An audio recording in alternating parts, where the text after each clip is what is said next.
So some of you are probably stars. You probably are a star in something, and that's how you're going to make your money. But you don't know because you have never investigated and found out what your profile is. Does it make sense? I mean, in this country, we've got people that are famous for just being famous. Thinking, what does this person do? Nobody knows. There's a guy called Steve Ballmer. Steve Ballmer is a supporter. What it means a supporter is usually somebody that works behind the scene. You don't see them in front, but they build very powerful and big and wealthy businesses. But you never have to see their face. They're always behind the scene. How many of you know a guy called Paul Allen? But you use Microsoft, isn't it? Paul Allen. Paul Allen is was the guy behind Bill Gates. People don't know this guy. Actually, Donald Trump, the plane that Donald Trump is flying, he bought it from Paul Allen. That's how wealthy this guy is. But you don't know him because he stays behind the scene and he makes things happen behind the scene, and he's a multi-gazillionaire. He does not need to be known. Does it make sense? So until you find out who you really are, you're going to struggle to really make it happen. And then there's the deal maker. Now, a deal maker is somebody that's going to create their wealth by making deals. One of an example is Rupert Murdoch. Now, Rupert Murdoch inherited a small newspaper in Australia, and he built it to become the biggest media empire on planet Earth. And how did he do that? One deal at a time. He bought this one, he closed that deal, and he built a very big empire. So he's a deal maker. That's what he does. He's not a star. He's not a supporter. All he does is to close deals, and that made him a billionaire. All right? And then I've got George Soros. How many of you know George Soros? You know George Soros? Now, guys, you know, each time I ask you who do you know, it always brings me back to this one thing about South Africans. You guys don't read. Because if you're in business and entrepreneurs, you should be knowing these people. Because these people have moved the entrepreneurial world for many, many years. George Soros is a trader. He buys and he trades in the stock exchange. He's one of the richest people on planet Earth. He's the single man, single-handedly destroyed the Russian rupees, whatever they use in Russia. He's a powerful, powerful businessman. And he's a trader. That's what he does. That's how he makes his money, from the stock exchange. So unless you really know what your profile is, you're going to find it very difficult. You understand what I'm trying to say? To really operate at the highest level that you're supposed to operate at. Okay. And then we've got this very beautiful guy that most of you should know, Warren Buffett. We all know Warren Buffett is. Warren Buffett is an accumulator. Warren Buffett buys things, holds on to them, builds them, uses the power of compound. That's how he makes his money. His first investment, he did it when he was 11 years old. 11 years old. Multi-billionaire, still keeps giving away most of his money. And then there's a guy called Lashki Mittal. How many of you know him? Lashki Mittal, the Mittal family. Steel, isn't steel.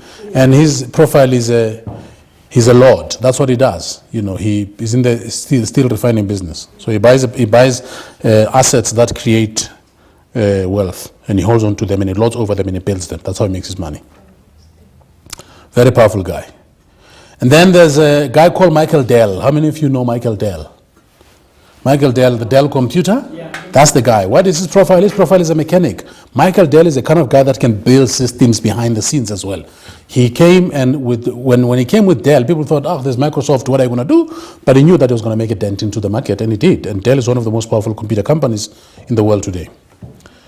So these are the kind of profiles that all of us have: creator, star, supporter, deal maker, trader, accumulator, lord, and mechanic. Now, if you're not working according to your profile, you're swimming against yourself. Does it make sense? So you're working against yourself. Now, I'm going to take you through a very simple process that defines how business works so that you guys can understand how business works. But before I do so, let's go back to the why question. Why are you guys doing the businesses that you're doing? Why are you in training and in stationery? Why are you in child? So you started being a chef. Was it your passion? It's my passion. Good, but why? What happened for you to be passionate about cooking? I can work with people. I love playing with food. Okay. Cool. Anybody else? Why did you do the motor industry story? I like cars.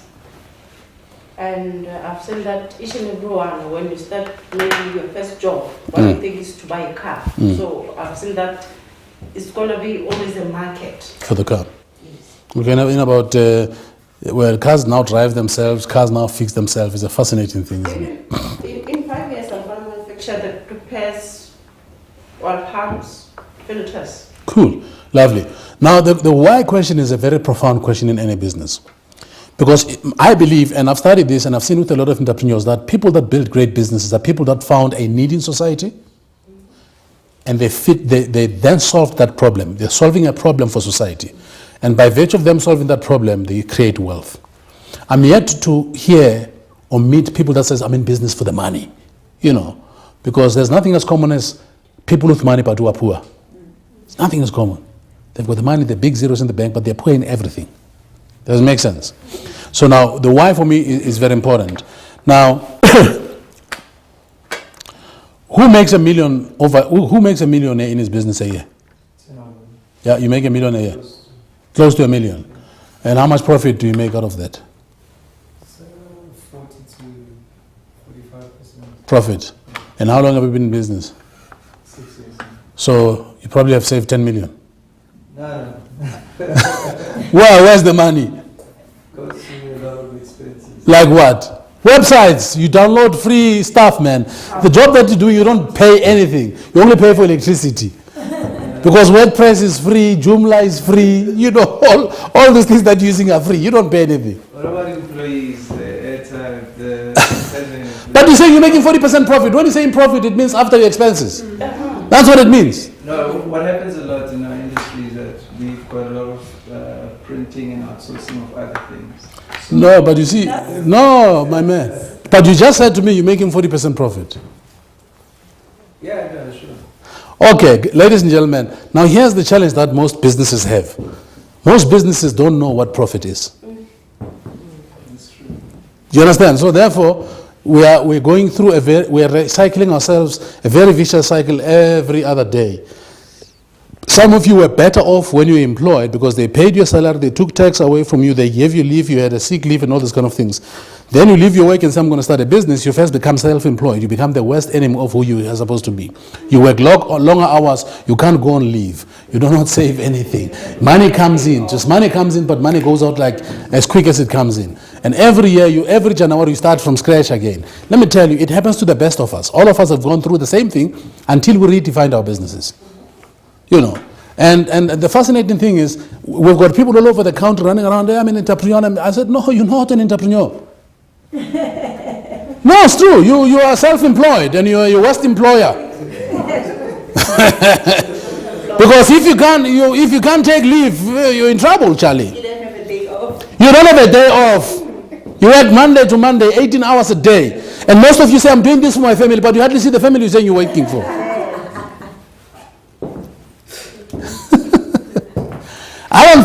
I think that we were not created to work the way we. I think somebody put a wrong idea in our minds, and like I'm saying, we're living very reactively, and we're all chasing something. And I say to people, what are you guys chasing? You want to make money, my man? Lots of money. If I give you $1 billion today, what would you do with it? Change the construction industry within the insurance. No, you'll be so depressed. You'd never know what to do with it. Never. I promise you. Let me give an example. It's the same with Lotto. Do you know that people that win the Lotto, 98% of those people lose that money within 5 years. They become worse off than they were before they won the Lotto. Because it's mind over matter. No. Because it's mind over matter. Because, by the way, money doesn't exist. Do you guys know that? And I can prove to you now here that money doesn't exist. Let me prove it to you, because maybe you think I'm telling the truth. And I see my men look at me and say, what is this man saying? Okay, let's make a little funny story here, so that I can prove to you that money doesn't exist. But you're only given an opportunity to partake in a value chain if you can deliver value. If you cannot deliver value, the value chain does not want you. You understand? So let's make an example. So let's say this man is a traveling salesman. You know a traveling salesman goes from one place to the other. Okay, and let's say you, madam, you own a hotel. So remember, you're a traveling salesman, you own a hotel, yes? And you own a supermarket. Okay? And you own a filling station. Okay? And then you, my man, you drive a truck that delivers fuel to the filling station. Okay? So these are our 5 people. So I'm going to make a story just to prove to you that money doesn't exist. So this traveling salesman gets into this town, and each time he wants to sleep at the hotel, he wants to make sure that everything is perfect, because he holds seminars, he brings people in for dinners and lunches and stuff like that. So he goes to your hotel and says, I'm so-and-so, I'm from outside, I'm a traveling salesman. I want to come and spend 4 or 5 days in your hotel, but I want to check how your hotel looks like, And you say, no, sir, you know what, I don't know who you are. I don't trust you from above, so you've got to give me a deposit that I can hold, so that if you've messed up something, I can get my money. And he says, what's the deposit? You say $1,000. He pulls out $1,000 and he gives it to you. Okay? Your hotel is very big. So it's going to take him 4 or 5 hours to check it out. And as soon as he gives you the $1,000, you remember that, oh my God, I owe the supermarket lady $1,000. Because when she came to deliver stuff to my place, I should pay her with $1,000. You quickly run and pay her $1,000. He doesn't have that 1,000 that you that you got from him, okay? And you, madam, who runs a supermarket, you remember that your trucks, when they go and deliver stuff, you get fuel from her filling station, and last month you paid her by $1,000. You quickly run to pay the $1,000. And you, madam, remember that the fact that when this guy who drives the truck to Hoy Petrol, when he came to deliver petrol, you should pay him with $1,000. You phone this gentleman and say, please come pick up your $1,000 that I owe you. He quickly rushes back and he takes $1,000. And he remembers that when he came to this town, he had to sleep at this hotel, and he owes them $1,000. He takes this $1,000, he pays back to this hotel lady, and after 3 hours, the salesman comes and says, I don't like your hotel, please give me my $1,000. And she gives him back the $1,000. So where's the money? No, Mara, that's the purpose of the money. You see, it's value. It's value. The only person who's able to partake in it is the one that adds value.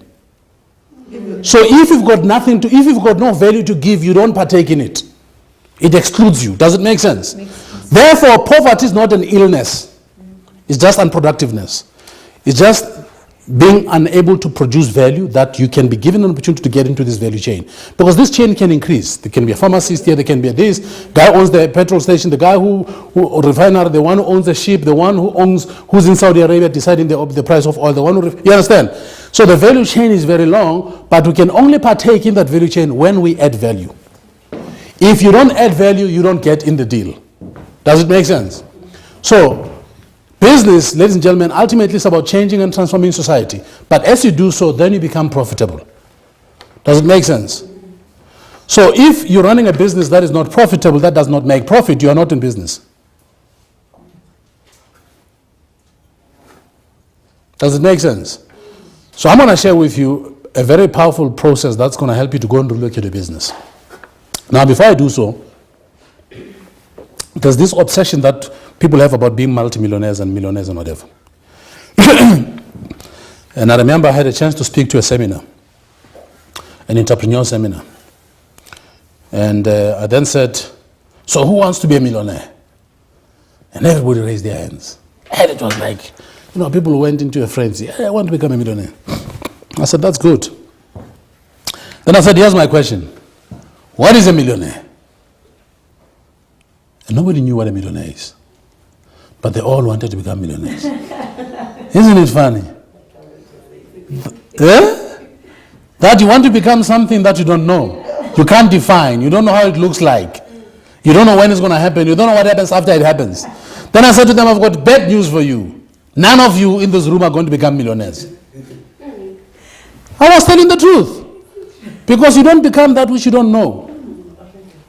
It's like people who get into a restaurant, but what can we give you to drink? Anything. I said, no, we don't sell anything, it's out of stock. Here we sell Coca-Cola, Fanta, Sprite, whatever.